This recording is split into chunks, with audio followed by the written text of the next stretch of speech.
Hi, I'm Tyson Franklin, and welcome to this week's episode of Podiatry Marketing. With me today, wearing the red shirt of Canada, is Big Jim Mack. How you doing today, Jim? Tyson, I'm doing well. Yeah, I'm wearing the adopted country shirt today. It's an Olympic year, so I guess Australia, Canada, the U.S. will all be fighting out for gold medals this summer. So Oh, we will be. I'm looking forward to it.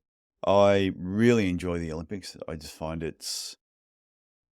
there's certain sports that shouldn't be in there, personal opinion. I think when there's a sport where within their own sport, there's something that's a more worthy reward than an Olympic gold medal, then it shouldn't be in the Olympics. I see. Tennis, as an example. If you said to any professional tennis player, would you rather win Wimbledon, US Open, Australia Open, or French Open, or would you rather a gold medal at the Olympics? Which one do you reckon they'd go for? Probably Wimbledon, but Yeah. but I guess Serena Williams is thinking about coming out of retirement to play the Olympics this year. So I don't know what that means. So Oh, because she's got what, 52 Grand Slams, like another gold medal. Why not? yeah, for sure. So, anyway, what are we talking about today, Jim, other than the Olympic Games? Yeah. So besides the Olympics, we've talked a lot about different social media channels and, ways to try to attract maybe patients through social media, whether it be like Instagram or um, other things like Facebook and sometimes blog posts. But, today we're going to talk a little bit more about how podiatrists can leverage Instagram and LinkedIn to kind of foster some professional growth and maybe make some connections within the profession. As podiatrists, as me as a podiatrist focused on kind of digital marketing, obviously I kind of deal with these channels a lot more than others, but Mm. I think, the Instagram and basically LinkedIn are kind of the two main channels where podiatrists do a lot of kind of interdisciplinary, networking connections with folks. Because, we're not on Twitter, we're not really on Facebook to talk to each other, but I found a lot of good conversations and good topics being brought up on both LinkedIn and Instagram. So if people are looking to, you know, spend some time, maybe talking with other podiatrists, kind of keeping up on what's going on, develop, kind of getting a little bit of professional development. This can really be helpful. Sometimes securing speaking opportunities or just being seen as like a leader in a specific niche of podiatry. Being visible on Instagram and LinkedIn is one way to kind of, like I said, get into conversation with the folks, but also kind of show some thought leadership in that kind of a niche expertise. It's quite interesting that you mention Instagram, because usually a lot of times you'll be thinking of Instagram and how can you connect with your patients through Instagram. But when I go onto Instagram, I find a lot of podiatrists, the most interaction they have is with other podiatrists. Exactly. So like you said, is an amazing networking platform that we probably didn't look at it as a networking platform to connect with other people in the profession. Yeah, it's a lot of, we'll get into some of these details, but there's a lot of people, I'm at this event or, I know when I went to the American College of Foot and Ankles surgeons meeting in Tampa this past year, a lot of people that I'd followed on Instagram were at this conference. So I could like send them a direct message and say, "Hey, I'm at this booth or I'm going to go to this session. Like it'd be great to meet up in real life." And it's a really great way to, you can kind of hybrid the online and offline world combined to really kind of grow your network and kind of build trust and build new colleagues in the profession. Yeah, like I said, I always knew LinkedIn was used that way a lot, but I never really thought about Instagram being used that way. Yeah, for So sure. I look forward to what else. Okay, so where does this all start? Yeah, so I'd say like, there's very kind of specific actions people can take in order to, get on LinkedIn and start or Instagram and kind of, start networking or getting to know some folks there. And what I really say is that these channels should be kind of seen as kind of give and take. These are not you can't kind of broadcast messages outward, but I think it is helpful to really, you know, kind of do things on, comment on other people's posts and engage, one way is to kind of engage in educational content, right? So, with educational content, it's kind of the professional foundation of, professional networking on social media. Instagram, you can follow and interact with, content from, podiatrists that you respect or people are doing, something within your niche or outside your niche. Maybe that's someone that's at an institution who's teaching a very specific technique or is known for something, following that person and maybe them following you back could lead to, them you asking them questions either in the comments or sometimes direct messaging that person. But when you regularly comment on the post of others, it's really it's a helpful thing because you're kind of initiating these discussions, and when they share those insights, and you're kind of maybe sharing some of your own insights, but also kind of helping kind of further along the conversation, it just leads to more engagement on posts like that. So on Instagram, that's really, really important. And on LinkedIn, I would say, you know, I see probably more like case studies on LinkedIn or maybe Mm. talking about marketing or the business side of podiatry. So, when you're making these thoughtful comments on either articles or posts, it's going to be seen by other podiatrists, right? So, I see sometimes the kind of like the lightweight, like, oh, thanks for sharing that great article, which is like, it's not a horrible comment, but sometimes you want to dig a little bit deeper and, either provide some insights or, sometimes if you don't agree with someone saying, it's okay to have a thoughtful critique that has some, a little bit of positive feedback within the comment. But, when you're, like I said, when you're posting, it's going to be noticed by different folks. It can be noticed by other podiatrists. Maybe it's going to be noticed by people in the industry or maybe conference organizers or educational workshop planners. They'll see that you could potentially be a knowledgeable speaker for different topics that you're seen as an expert in. Yeah, I like what you said then, though, that if you don't agree, it's fine to not agree with what somebody has posted, but be respectful in your comments. So if they've said this and you go, I don't necessarily agree with that, you can say, oh, I don't agree for these reasons, but I understand why you do. And they'll lead them onto an article that you read that may be a conflicting sort of comment. But I've seen sometimes when people they're scared to comment because then they get attacked. And then everybody sort of shuts down. So I actually think if all of a sudden you're in attack mode, please stay off the platforms. Yeah, if you're having kind of a angry thought on social media, you need to count to 5 and just realize this is not, it's not worth getting into a flame war with someone over a disagreement. Constructive criticism and feedback is kind of what medicine and scientific thought is all about. So, like you said, just keep it civil, and if you don't agree, and maybe you're not coming to an agreement on social, just kind of maybe drop it after a period of time. But it is something Mm, where you can have these constructive conversations that maybe enlighten other people that join in. So it's not just, the person who wrote the post or the article, but, other people that are viewing the comments as well will probably, provide additional comments and, just helps foster engagement and discussion on these different topics. yeah, I saw a post not too long ago on one of the platforms, and it was a podiatrist, but they posted a comment about they used to be a reflexologist before they did podiatry.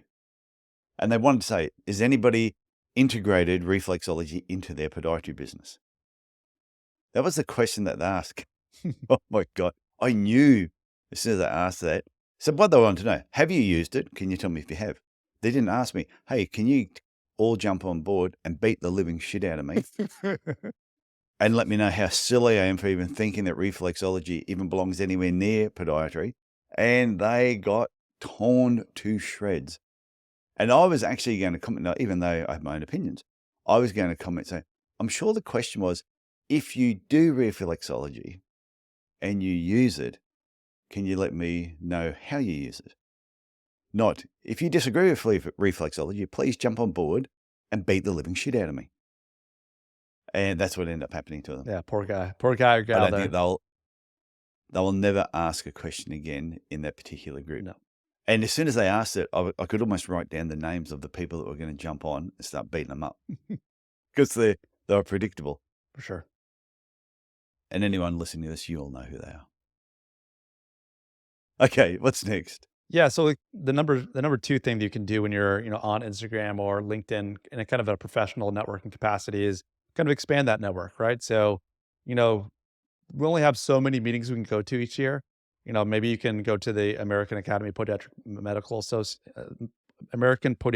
Association or ACFAS or a national meeting, but there's state meetings, there's other niche meetings. So, without these online channels, it can be tough to meet people, in different niches or with different, thoughts and ideas around similar topics maybe that you're experiencing in your practice. So when you develop a strong professional network online, it can lead to numerous different opportunities, including speaking opportunities, but just helping you expand your thought process.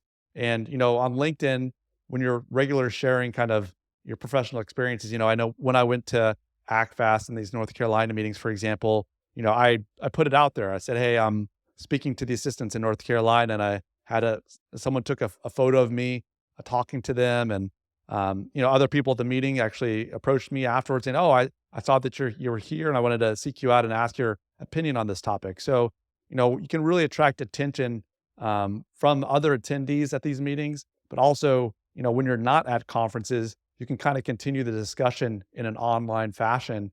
And Mm. it can be a really helpful thing. I think it's great though. Like you said, you do a talk somewhere, and if people are taking photos of you, ideally you want to try and encourage them too. Feel free to post that. Yeah, make sure you get my good side, and you can turn and turn for the actual photos. But I think that's really important. Any of those smaller meetings is the more you can network with the people there, and then talk to the people afterwards. And I always say, dig the well before you need the water. Is don't wait until there's some dramatic life event or something in your business or your career, and then you start reaching out to everyone. Hey, can somebody help me? Yeah, for 20 years you've been sitting in your practice, not wanting to connect with anyone, but then you're screaming out that you need help. Yeah, for sure. And I would also say that the meeting organizers also really appreciate that, right? If you're putting the name of their meeting in the text, or getting more visibility for their meeting in front of your own audience, some podiatrists maybe have 5,000 or 10,000 followers, on things like either Instagram or LinkedIn. So when you mention that meeting, it's really helpful for the kind of the sustainability of that meeting. Oh, that person went to that meeting, I'll consider going there next year. So when you tag event Yeah, organizers, it can really, really be helpful for, future events, and create some goodwill. If you have built a positive, a social account with a good audience, and you're tweeting about certain events, maybe it's an opportunity to collaborate at a meeting, or say, when you're applying to speak next time, saying you're really open to, getting in front of your audience, or in front of, mentioning on your podcast, for example. So there's different ways to utilize Instagram and LinkedIn to really help broaden that network of other podiatrists, meeting organizers, and, other potential people in the industry. yeah, it's a great idea though. What you said about if you want to speak at an event, if you've got a broad network of people that you've created over a number of years, and through other avenues, whether it's podcasting, different events you run, is mentioning you're going to be speaking at a particular event really helps promote that event. For sure.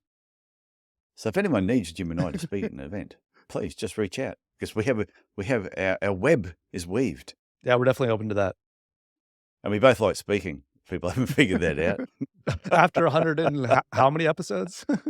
Oh, 130 something now, I think. Yeah, Yeah. fair few. What's next? So I kind of touched on it here briefly, but the third is to, it helps you stay updated and share industry news. I think there's a lot of, podiatrists out there that are trying to, utilize some different fee for service modalities, and these things are always changing, right? So when you're kind of kept informed and you can kind of share important industry news, you kind of have your finger on the pulse as far as what's happening. You can follow industry leaders, some organizations. Sometimes it's, key ways to use different types of medical equipment. Like for a long time, right? If you stop kind of paying attention to things, Shockwave used to be this huge contraption that was wheeled in to almost like an OR for people to kind of be having those shockwave treatments. But now it's a handheld device, and sometimes you can see what are people using it for, what kind of results are they getting, and kind of understand how the industry is changing over time. Also, you can be seen as kind of a go-to resource in the field if you're having success utilizing different types of modalities in industry, and then they see you posting about it. This might be an opportunity for you to, help them educate other podiatrists about that different type of modality, and you can kind of be form collaborations with folks in the industry as well. Yeah, that's another good point too, because I must admit, some of the equipment that I had in my podiatry business, I had seen other people using it on different platforms, LinkedIn, Instagram, and it made you pay attention. You're thinking, oh, okay, how are they using it? Then you could scroll through some of their feed. You could see some of the questions that people had asked.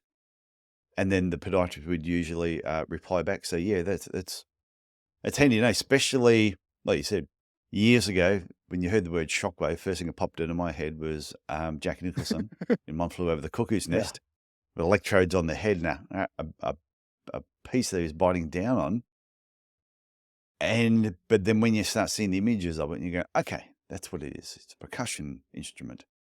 It just makes more sense. Yeah, whether it's photos or videos or a quick explainer or some tips, these social media posts are something that can scroll by, but it's also can kind of help, spark ideas or spark opportunities for different types of collaborations. Yeah, well, especially when you see somebody doing something with a piece of equipment you may already have, and you go, "Oh, I never thought about using it for that, or using it that way." And it may not be a piece of equipment; it might be an exercise that they're doing a certain way with a certain patient for a certain reason, and they post that. So the educational opportunities are amazing. No, for sure. And I think people, when they think about social media, think, oh my gosh, I don't know what I want to post. Like, do I need to kind of create a schedule or how do I decide what I'm going to post? But I say, anytime anyone wants to get started, the best way to really start is by following, friends, colleagues, people in the industry you respect, and, providing feedback and kind of making comments on their posts is actually a great way to get started. You don't have to post every day of the week, all year long, or, maybe one time a week is enough. But if you're providing value to other people are going to see those comments or, that tip you left, under a shockwave therapy post or something. So it doesn't have to be so intimidating where you have to become necessarily a content machine all by yourself. You can really provide additional value by commenting on other folks' posts. Yeah, it's funny because even in when people are trying to think, oh, what should I post? Sometimes it can be the simplest things that you post are the parts that are the most interesting. Like I've had a lot of podiatrists ask me, "Oh, when you do your podcast, yeah, with Jim or just the other podcast," and people ask me, "What microphone do you use?" And you sort of don't think you're thinking about, you're going to post something on Instagram, or I'm going to, or on LinkedIn, taking a photo of the microphone that we use and doing a bit of a spiel about it would let other podiatrists know that, okay, if I want to do recording, maybe that is the best microphone to use. Jim uses it. Tyson uses it. It is a good microphone, though, isn't it? It's an excellent microphone. Fantastic microphone. So, what are we moving on to next? Yeah, the last one is it just like we talked about it. When you're on Instagram and LinkedIn, it's an opportunity to showcase your expertise and discover opportunities. Whether this leads to speaking engagements or just helps you, attract like-minded individuals to help, share educational information back and forth. When you write and you share articles on current topics, like for example, for me, I'm always about sharing what's going on in marketing of podiatry practices, right? So, if people don't like that stuff, they don't have to follow me, but anyone that follows me is going to get that type of content to hopefully help them, increase the visibility of their practices and see more ideal patients. So, whether it's challenges or topics in podiatry or innovations, such contributions can showcase kind of your depth of knowledge and position you as an expert worth inviting to speak or, just to have interactions with, at the next conference or some online interactions. Like you talked about, sending someone a direct message to ask them a quick question about the microphone they have, what's a good budget for Google Ads, how do I do SEO on my website? We're open. These are open channels to have direct access to people. I remember before the internet and before these types of social media channels, are you going to pick up a phone to call these people and ask these questions? Like these are, No. Tyson and I are available and Tyson are out there. And so are other people that are willing to get into discussions or answer some questions that you might have. So don't be shy. This is what these channels are all about. And since we have this type of access now, it's really, really important that you kind of do that. Which is why they're called social media. Exactly. So some people forget the social side of these programs were there for people to connect with each other. And when I post something, and the same as when you post something, Jim, if I got 500 messages from 500 podiatrists around the world asking me a question about that, I would be over the moon, because that's what I want. I want people to ask me questions, the same as you do. And I love the point that you made, though, about showing your expertise, because I know some podiatrists that they might be right into gait analysis or sports podiatry, and they're pumping all this information out there. And what I find funny is I'll hear other people go, "Oh, they shouldn't really be posting about that. They're not experts in that area." I met them 5 years ago and they knew nothing about that. I'm like, oh, 5 years later, they seem to know what they're talking about, because they're constantly posting about it.